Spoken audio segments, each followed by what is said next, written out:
Legenda Aji Saka, pencipta peradaban Jawa.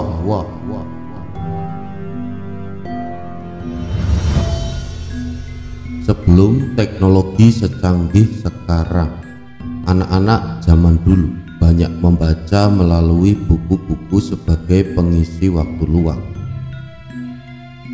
Buku-buku yang menjadi favorit pada waktu itu adalah tentang legenda-legenda yang ada di Indonesia atau Nusantara. Kisah-kisah legenda itu menjadi daya tarik tersendiri bagi anak-anak kala itu. Orang-orang tua dulu juga masih mempercayai legenda-legenda, sehingga menambah rasa keingintahuan karena kesaktian-kesaktian dari kisah tersebut.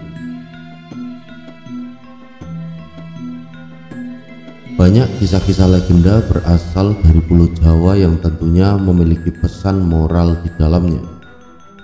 Salah satu kisah legenda yang cukup terkenal kala itu adalah tentang Aji Saka.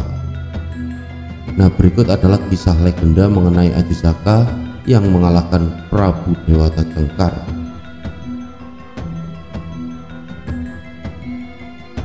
Tersebutlah Aji Saka, seorang pemuda sakti dari Majeti, bersama dua orang punggawa atau abdi setianya, yaitu Dora dan Sembada. Kedua abdi ini sama-sama setia dan sakti. Satu saat Aji Saka ingin pergi meninggalkan Pulau Majeti. Dia menunjuk Dora untuk menemaninya mengembara, sedangkan Sembada disuruh tetap tinggal di Pulau Majeti. Aji Saka itu menitipkan pusaka andalannya untuk dijaga oleh Sembada, dan dia berpesan supaya jangan menyerahkan pusaka itu kepada siapapun kecuali pada Aji Saka sendiri. Di suatu daerah ada kerajaan bernama Medang Kamulan yang diperintah oleh seorang raja bernama Prabu Dewata Cengkar. Kerajaan yang sangat makmur sejahtera, yaitu kerajaan Medang Kamulan. Rakyatnya itu hidup sejahtera. Kerajaan Medang Kamulan dipimpin oleh seorang raja yang arif bijaksana bernama Dewata Cengkar. Prabu Dewata Cengkar itu sangat cinta terhadap rakyatnya. Pada suatu hari, juru masak kerajaan Medang Kamulan yang bertugas membuat masakan untuk Prabu Dewata Cengkar mengalami kecelakaan saat memasak. Salah satu jarinya terkena pisau hingga putus dan masuk ke dalam masakannya tanpa diketahui. Disantaplah makanan itu oleh Dewata Cengkar. Dia merasakan rasa yang enak pada masakan itu.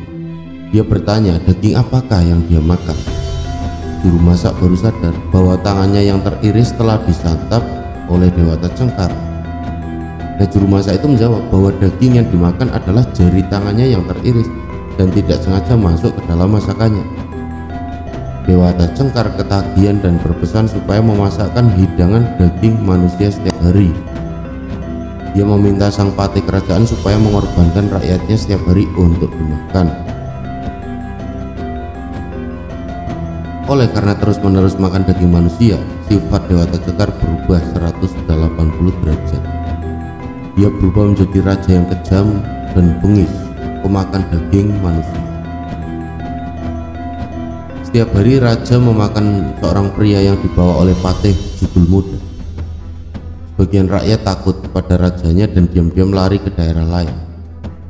Dan risiko dari pelarian ini adalah jika diketahui sang raja, maka orang tersebut akan diberi hukuman mati dengan cara disantap oleh sang raja.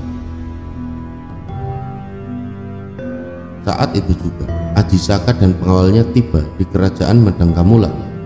Mereka heran dengan keadaan yang sepi dan menyeramkan. Dan dari seorang rakyat, beliau mendapat cerita kalau Raja Medang Kamulan gemar makan daging manusia. Aji Saka menyusun siasat. Dia menemui sang patih untuk diserahkan kepada Dewata Cengkar agar dijadikan santapan. Awalnya sang patih tidak setuju dan kasihan, tetapi Aji Saka bersikeras dan akhirnya diizinkan. Dewata Cengkar keheranan karena ada seorang pemuda tampan dan bersih ingin menyerahkan diri. Aji Saka mengatakan bahwa dia mau dijadikan santapan asalkan dia diberikan tanah seluas ikat kepalanya, dan yang mengukur tanah itu harus Dewata Cengkar sendiri. Sang Prabu menyetujuinya. Kemudian mulailah Dewata Cengkar itu mengukur tanah. Saat digunakan untuk mengukur, tiba-tiba ikat kepala Dewata Cengkar terus memanjang sampai menutupi seluruh kerajaan Prabu Dewata Cengkar. Dewata Cengkar marah setelah mengetahui niat Ajisaka untuk mengakhiri tirani Prabu Dewata Cengkar. Ketika Prabu Dewata Cengkar marah, sorban Ajisaka kemudian membungkus tubuh sang Prabu. Ikat kepala itu lalu membungkus seluruh tubuh sang Prabu.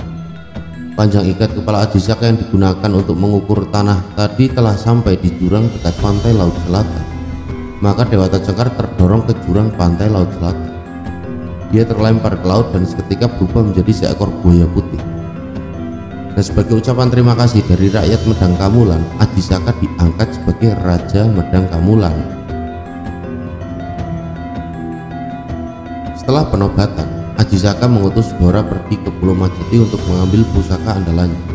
Kemudian pergilah Dora ke Pulau Majeti. Sesampai di Pulau Majeti, Dora menemui Sembada untuk mengambil pusaka. Sembada teringat akan pesan Ajisaka saat meninggalkan Pulau Majeti untuk tidak menyerahkan pusaka tersebut kepada siapapun kecuali kepada Ajisaka. Dora yang juga berpegang teguh pada perintah Ajisaka untuk mengambil pusaka pun memaksa supaya pusaka itu diserahkan. Kedua abdi setia tersebut beradu mulut bersikukuh pada pendapatnya masing-masing, dan akhirnya mereka berdua bertempur. Pada awalnya mereka berdua hati-hati dalam menyerang karena bertarung melawan temannya sendiri, tetapi pada akhirnya benar-benar terjadi pertumpahan darah sampai pada titik akhir, yaitu kedua abdi tersebut tewas dalam pertarungan karena sama-sama sakti. Ajisaka kemudian teringat akan perintahnya kepada Sembada agar senjatanya tidak diberikan kepada orang lain dengan dalih apapun. Nah, menyadari akan kesetiaan kedua utusan, dengan bergegas ia menyusul ke Gunung Kendeng untuk mencegah perselisihan di antara mereka. Tetapi sesampai di tempat itu, dia mendapati kedua utusannya sudah tergeletak di tanah bermandikan darah.